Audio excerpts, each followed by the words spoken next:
Yeah.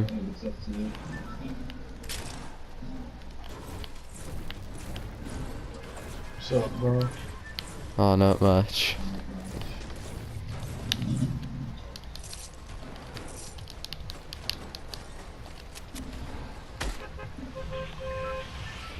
Even after his mind began working and he could see what had happened, he could do nothing. It was as if his hands and arms were lead. Then he looked for ways for it not to have happened.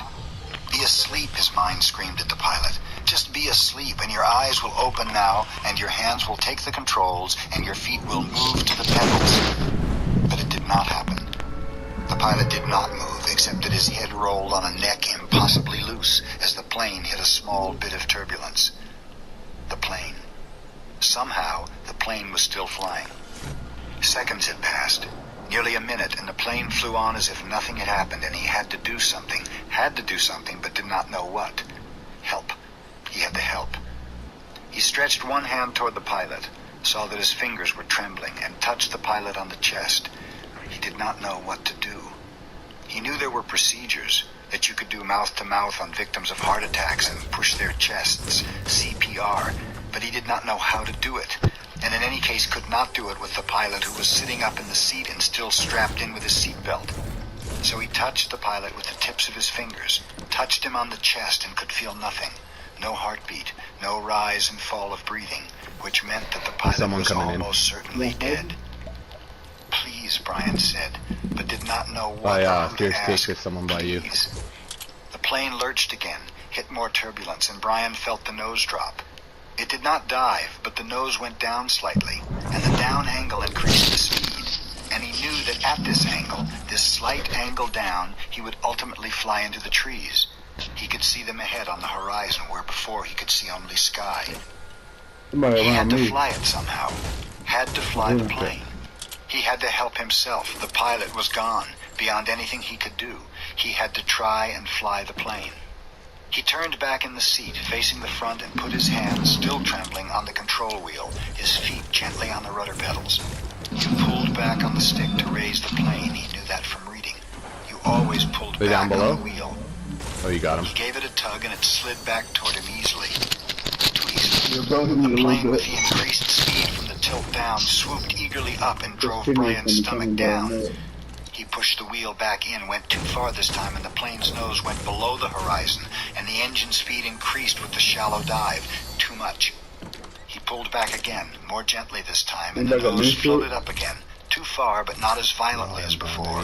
Then down a bit too much, and up again very easily, and the front of the engine cowling settled. When he had it aimed at the horizon and it seemed to be steady, he held the wheel where it was, let out his breath, which he had been holding all this time, and tried to think of what to do next. It was a clear blue sky day with fluffy bits of clouds here and there, and he looked out the window for a moment, hoping to see something, a town or village, but there was nothing. Just the green of the trees, endless green, and lakes scattered more and more thickly as the plane flew. Where? He was flying but did not know where, had no idea where he was going. He looked at the dashboard of the plane, studied the dials, and hoped to get some help, hoped to find a compass, but it was all so confusing, a jumble of numbers and lights. One lighted display in the top center of the dashboard said the number 342. Another next to it said 22. Down beneath that were dials with lines that seemed to indicate what the wings were doing, tipping or moving, and one dial with a needle pointing to the number 70, which he only thought might be the altimeter, the device that told him his height above the ground, or above sea level. Somewhere he had read something about altimeters, but he couldn't remember what, or where, or anything about them. Slightly to the left and below the altimeter, he saw a small rectangular panel with a lighted dial and two knobs. His eyes had passed over it 2 or 3 times before he saw what was written in tiny letters on top of the panel. Transmitter 221 was stamped in the metal, and it hit him finally that this was the radio. The radio. Of course, he had to use the radio. When the pilot had been hit that way, he couldn't bring himself to say that the pilot was dead, couldn't think it. He had been trying to use the radio. Brian looked at the pilot. The headset was still on his head, turned sideways a bit from his jamming back into the seat, and the microphone switch was clipped into his belt. Brian had to get the headset from the pilot, had to reach over and get the headset from the pilot, or he would not be able to use the radio to call for help. He had to reach over. His hands began trembling again. He did not want to touch the pilot, did not want to reach for him, but he had to get the radio. He lifted his hands from the wheel just slightly and held them, waiting to see what would happen. The plane flew on normally, smoothly. All right, he thought. Now to do this thing. He turned and reached for the headset, slid it from the pilot's head, one eye on the plane, waiting for it to dive. The headset came easily, but the microphone switch at the pilot's belt was jammed in and he had to pull to get it loose. When he pulled, his elbow bumped the wheel and pushed it in, and the plane started down in a shallow dive. Brian grabbed the wheel and pulled it back too hard again, and the plane went through another series of stomach-wrenching swoops up and down before he could get it under control. When things had settled again, he pulled at the mic cord once more and at last jerked the cord free. It took him another second or two to place the headset on his own head and position the small microphone tube in front of his mouth. He had seen the pilot use it, had seen him depress the switch at his belt, so Brian pushed the switch in and blew into the mic. He heard the sound of his breath in the headset. "Hello? Is there anybody listening on this? Hello?" He repeated it 2 or 3 times and then waited, but heard nothing except his own breathing. Panic came then. He had been afraid, had been stopped with the terror of what was happening, but now panic came and he began to scream into the microphone, scream over and over. "Help! Somebody help me! I'm in this plane and don't know! I don't know!" And he started crying with the screams, crying and slamming his hands against the wheel of the plane, causing it to jerk down and back up. But again he heard nothing but the sound of his own sobs in the microphone, his own screams mocking him, coming back into his ears. The microphone. Awareness cut into him. He had used a CB radio in his uncle's pickup once. You had to turn the mic switch off to hear anybody else. He reached to his belt and released the switch. For a second, all he heard was the whoosh of the empty airwaves. Then, through the noise and static, he heard a voice. "Whoever is calling on this radio net, I repeat, release your mic switch. You are covering me. You are covering me. Over." It stopped, and Brian hit his mic switch. I hear you. This is me." He released the switch. "Roger, I have you now." The voice was very faint and breaking up. "Please state your difficulty and location, and say over to signal end of transmission. Over." Please state my difficulty, Brian thought. God, my difficulty. "I am in a plane with a pilot who has had a heart attack or something. He can't fly, and I don't know how to fly. Help me. Help." He turned his mic off without ending transmission properly. There was a moment's hesitation before the answer. "Your signal is breaking up and I lost most of it. Understand? Pilot, you can't fly, correct? Over." Brian could barely hear him now, heard mostly noise and static. "That's right, I can't fly. The plane is flying now, but I don't know how much longer. Over. Lost signal. Your location, please. Flight number, location, verb. I don't know my flight number or location. I don't know anything. I told you that. Over." He waited, but there was nothing. Once for a second he thought he heard a break in the noise, some part of a word, but it could have been static. 2, 3 minutes, 10 minutes, the plane roared and Brian listened, but heard no one. Then he hit the switch again. "I do not know the flight number. My name is Brian Robeson, and we left Hampton, New York, headed for the Canadian oil fields to visit my father, and I do not know how to fly an aeroplane, and the pilot..." He let go of the mic. His voice was starting to rattle, and he felt as if he might start screaming at any second. He took a deep breath. "If there is anybody listening who can help me fly a plane, please answer." Again he released the mic, but heard nothing but the hissing of noise in the headset. After half an hour of listening and repeating the cry for help, he tore the headset off in frustration and threw it to the floor. It all seemed so hopeless. Even if he did get somebody, what could anybody do? Tell him to be careful? All so hopeless. He tried to figure out the dials again. He thought he might know which was speed. It was a lighted number that read 160, but he didn't know if that was actual miles an hour, or kilometers, or if it just meant how fast the plane was moving through the air and not over the ground. He knew airspeed was different from ground speed, but not by how much. Parts of books he'd read about flying came to him. How wings worked, how the propeller pulled the plane through the sky. Simple things that wouldn't help him now. Nothing could help him now. An hour passed. He picked up the headset and tried again. It was, he knew, in the end all he had, but there was no answer. He felt like a prisoner, kept in a small cell that was hurtling through the sky at what he thought to be 160 miles an hour. Headed, he didn't know where. Just headed somewhere until... there it was. Until what? Until he ran out of fuel. When the plane ran out of fuel, it would go down. Period. Or he could pull the throttle out and make it go down now. He had seen the pilot push the throttle in to increase speed.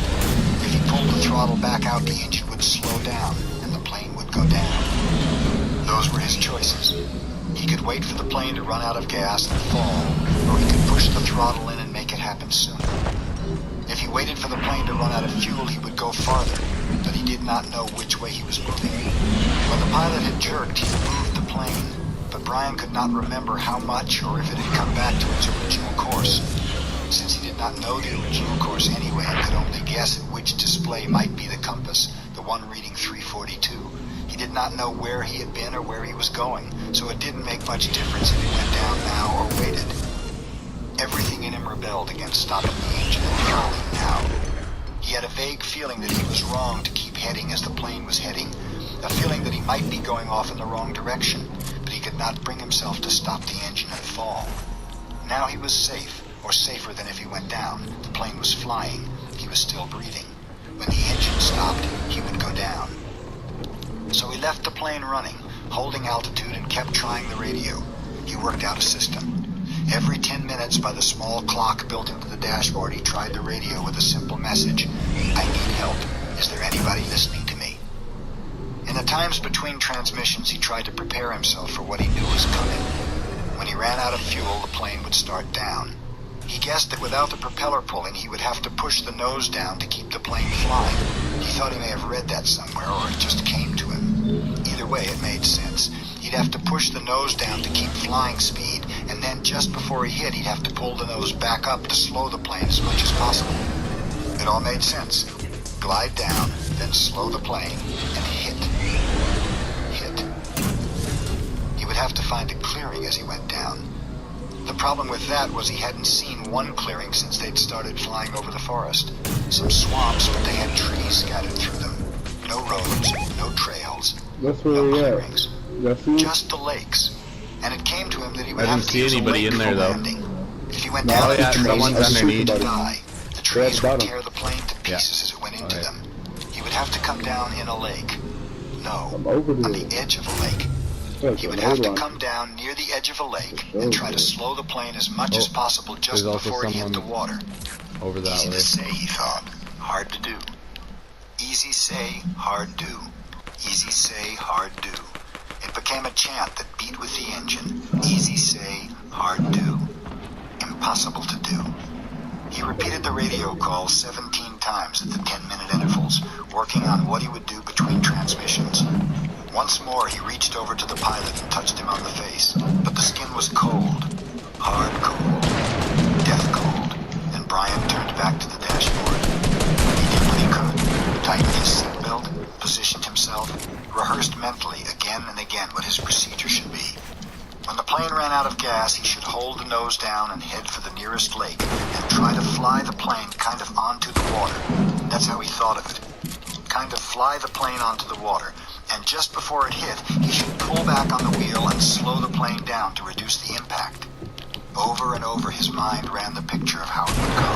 The plane running out of gas, flying the plane onto the water, the crash, from pictures he'd seen on television. He tried to visualize it. He tried to be ready.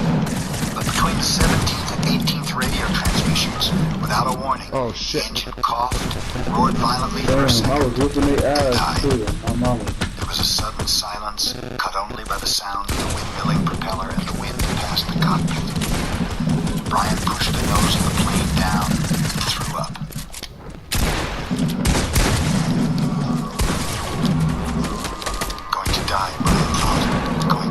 Gonna die. His whole brain screamed it in the sudden silence.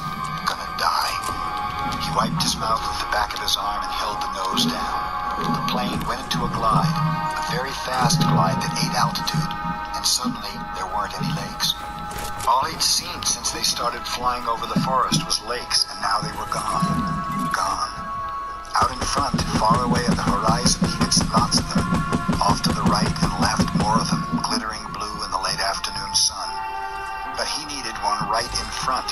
He desperately needed a lake right in front of the plane, and all he saw through the windshield were trees, green death trees. If he had to turn, he didn't think he could keep the plane flying. His stomach tightened into a series of rolling knots, and his breath came in short bursts. There. Not quite in front, but slightly to the right, he saw a lake, Nice. L-shaped, with rounded corners, and the plane was nearly aimed at the long part of the L, coming from the bottom and heading to the top, just a tiny bit to the right. He pushed the right rudder pedal gently, and the nose moved over. But the turn cost him speed, and now the lake was above the nose. He pulled back on the wheel slightly, and the nose came up. This caused the plane to slow dramatically and almost seemed to stop and wallow in the air. The controls became very loose-feeling and frightened Brian, making him push the wheel back in. This increased the speed a bit, but One filled dude the left, he has a windshield once sniper, more he with is nothing sniping, but guys. trees and put the lake well above the nose and out of reach. For a space of 3 or 4 seconds, all the things seemed to ammo. hang, almost to stop. They ain't got no ammo, The plane bro. was flying, but so slowly, it would never reach the lake. The rest of them are? Brian looked out to the side and saw a small pond, and at the edge of the pond some large animal, he thought a moose, standing out in the water. All so still looking, so stopped, the pond and the moose and the trees, as he slid over them now only 300 or 400 Do they feet need off ammo? the ground, all like a picture. Then everything happened at once.